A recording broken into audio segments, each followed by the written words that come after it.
শুভ সকাল বন্ধুরা, আজকে আমি একটা নতুন ধরনের স্ন্যাক্স বা ব্রেকফাস্টও বলতে পারেন নিয়ে এসেছি, যেটা বানানো খুবই সহজ। সেটা হচ্ছে মোচার স্টাফড বান।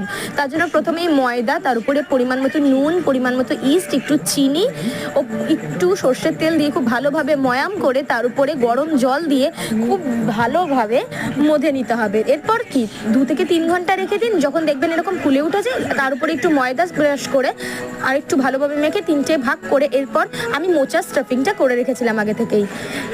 এরপর তার উপর অল্প অল্প মোচার স্টাফিং দিয়ে ভালোভাবে ভাঁজ করে আরও ভালোভাবে একটু গোল শেপ দিয়ে দেবে, যতটা আপনারা পারবেন। বেশি বড় করার দরকার নেই, এটা ফুলে এমনিই বড় হয়ে যাবে।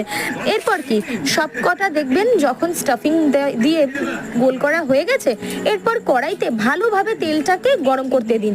এরপর একের পর এক সব বানগুলোকে দিয়ে ঢাকা দিয়ে একটু ভেজে তার উপরে পরিমাণ মতো কালো তিল দিয়ে আরও ভালোভাবে ঢাকা দিয়ে এপিট ওপিট লাল লাল করে ভেজে গরম গরম সার্ভ করুন এই দারুণ মোচা স্টাফড বান।